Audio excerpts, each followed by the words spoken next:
है होठों से बोलो, सजन रे झूठ मत बोलो, सजन रे झूठ मत बोलो। जोड़ तोड़ के परिवार बनाया, कहीं से माता कहीं से बहन को लाया, ए वक्त ने भी क्या खून न खाया, पर बड़ा प्यार के खातिर करना बीवी हाथ से वरना।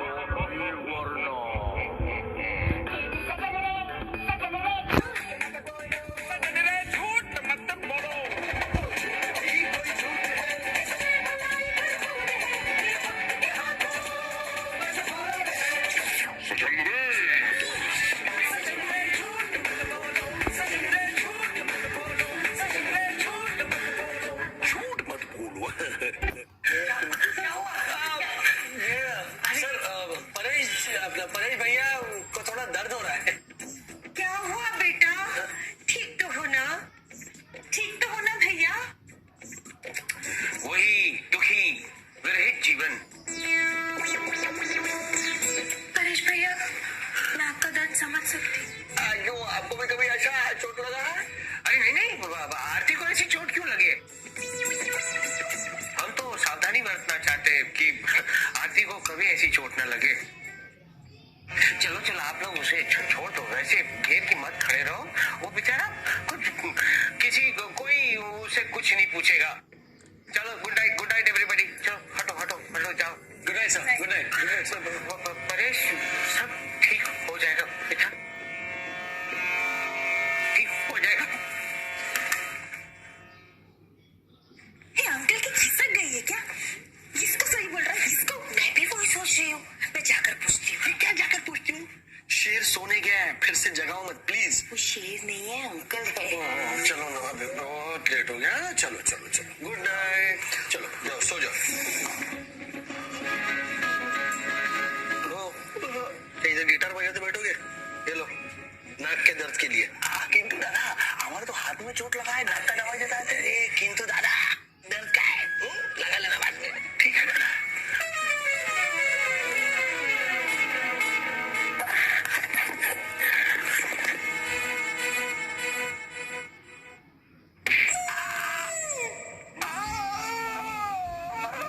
दादा, अब पता चला दादा, हम वो नाक का दवाई तुमको क्यों दिया?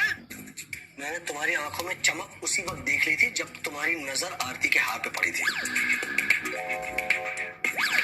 सुनिए, आइंदा इस घर में चोरी करने की जरूरत की ना, तो इस बार नाक नहीं। बुझते पारी दादा, समझ गया दादा।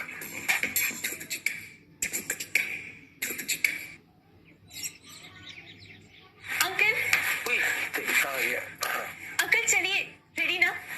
कहाँ जाना है बेटा? अंकल याद है ना, आज हमें परेश भैया और पल्लवी भाभी के प्यार का टेस्ट लेना है और उन्हें मार्क्स भी देने हैं। अरे काहे का टेस्ट बेटा, पल्लवी तो फेल हो चुकी है और कल रात को परेश की हालत देखकर तुम्हें तो समझ में आ ही गया होगा कि क्या हाल है। जी, लेकिन हो सकता है हमारी समझने में कोई गलती हुई हो। आज हम पूरा दिन चेक कर लेते हैं कि एक दूसरे के प्रति उनका बिहेवियर कैसा है। बेटा मुझे 100% यकीन है कि दोनों फेल हो जाएंगे, दोनों को 0 मार्क्स ही मिलने वाले। खैर, तुम्हारी तसल्ली के लिए देख लेते हैं, पेपर से ले लो बेटा। कहाँ मार्क्स लिखोगी? कोरा पन्ना लो बेटा, कोरा पन्ना। चलिए। चल।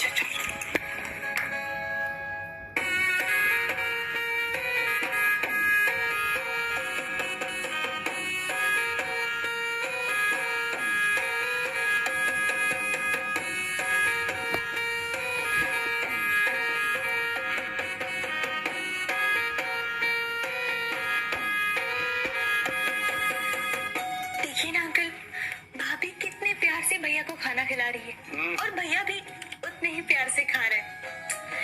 ऐसा प्यार मैंने किसी पति पत्नी में कभी नहीं देखा। 100 में से 120। अरे मार्क्स देने की भी क्या जरूरत है बेटा, इसे देखने के बाद किसी को शक हो सकता है। फेंक दो। पल्लवी, इधर देखता है तू?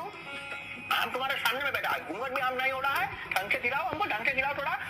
इसका रोटी का छोटा कटोरी बनाओ, उसमें सब्जी दो, उसके अंदर दही डालो, उसके ऊपर चटनी और नून डालो, फिर हमको खिलाओ। हम तुम्हारा पति है, हम नौकर नहीं है घर का, ढंग से खिलाओ।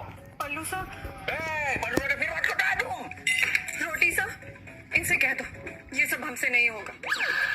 हमने अपने घर में रोटी तो क्या, अपने हाथ से कभी चम्मच भी नहीं उठाया। ठीक है, जो खिलाना तुम तुम्हारे लड़के से खिलाओ, मगर खिलाओ, हमको भूख लगा है, खिलाओ। चम्मच साहब, इनसे कह दो कि अब बाहर में जाएं। तुम्हारा पति भूखा बैठा है, किधर जाना है? खाना कौन खिलाएगा? हमको भूख लगा है हमको। पल्लवी, ये तो मामला ही पलट गया। कुछ गड़बड़ है बेटा। शायद खाने में कुछ गड़बड़ है। खाने में नहीं, इनके प्यार में गड़बड़ है। हो सकता है ये भाभी के प्यार करने का कोई अलग स्टाइल हो। अरे काय का स्टाइल? देखा नहीं, गुस्से में वो चली गई। वो बेचारा परेश देखो कितना मायूस होकर बैठा हुआ है। काटो मार्क्स, काटो बेटा, मार्क्स काटो। पेपर फेंक दिया। तुम पेपर ढूंढो, कहाँ है? देखो ढूंढो।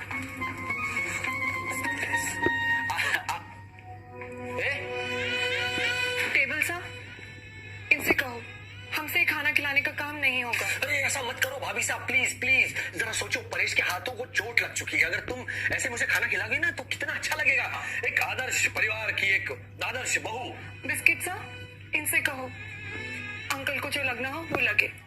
हमारी सगाई हो चुकी है, हम किसी पराई मर्द के साथ ये सब नहीं कर सकते। ये इतना सीरियस क्यों हो रही है? अरे सिर्फ खाना ही खिलाना है तुम्हें, वो भी एक्टिंग करनी है। चाहे सा इन्हें बताओ कि वो चुपचाप तो खाते ही नहीं है। इतनी सारी बातें करते हैं, इतनी जोर से बातें करते हैं, हमें धमकाते हैं, हमें डराते हैं। हमें बड़ी लज्जा आती है। डर के मारे हमारे हाथ कांपने लगते हैं, पल्लू फटफटाने लगता है, दिल धड़कने लगता है। और इसी बाली उम्र में हम ये सब कैसे सहन कर सकते हैं? ओफो, लेकिन तुम इतना एक्स्ट्रा काम करते क्यों? तुम सिर्फ ब्रेकफास्ट कराओ ना। मोबाइल साहब, इनसे कह दीजिए आदर्श बनने के लिए हमें कुछ भी करना पड़ेगा, हम करेंगे, लेकिन हम ये नहीं कर सकते। ठीक है, अब हम इसे महाआदर्श बनाते हैं। आइडिया। खूब धन्यवाद माँ तुमको। हाँ, और तुम्हारा घर जो है भगवान चोरों से बचाए। और कुछ खाएगा? ना चलो। परेश के हाथ में चोट लगी हुई है, फिर भी पल्लवी उसे खाना नहीं खिला रही है। एक असंस्कारी स्त्री ही अपने भोले भाले पति के साथ ऐसा व्यवहार कर सकती है। नहीं, बात करनी पड़ेगी, हमें समधी जी से बात करनी पड़ेगी। चलो चलो।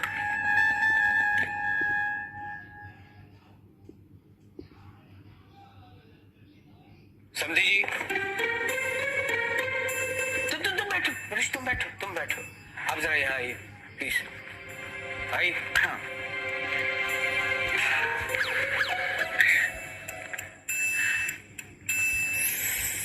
मैं आपसे एक सवाल पूछना चाहता हूँ। यही ना कि छोटी भाभी के हाथ क्यों बंधे हुए हैं? इसके हाथ क्यों बंधे हुए हैं? सर, ये गांधारी प्रथा है। गांधारी प्रथा? हाँ, परेश के हाथों को चोट लग गई है ना बेटा, तो वो अपने हाथों का इस्तेमाल नहीं कर सकता। हाँ, लेकिन वो नहीं कर सकता तो ये नहीं सर, जैसे माता गांधारी ने अपने पति नेत्रहीन राजा धृतराष्ट्र के लिए अपनी आंखों पर सदैव पट्टी बांध के रखी थी, उसी तरह छोटी भाभी ने यह फैसला किया है कि अपने हस्तहीन अपने पति के हाथ जब तक ठीक नहीं हो जाते, वो अपने हाथों पर यूं ही पट्टी बांध के रखेगी। इसे कहते हैं गांधारी प्रथा। चलो बेटा, चलो।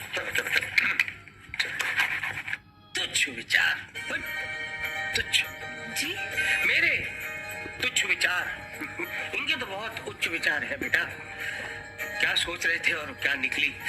वाह, अपने पति के लिए इतना सारा मान। बहुत कुछ सीखना है बेटा तुम्हें, इस परिवार से बहुत कुछ सीखना है। 1000 मार्क दो 100 में से। एक पतिव्रता औरत के बारे में हमने इस तरह से हे भगवान, प्लीज हमें माफ कर दो। नहीं, उनसे क्यों माफी मांगे? हम इस कलयुग की सती से हमें माफी मांगनी चाहिए बेटा। आओ।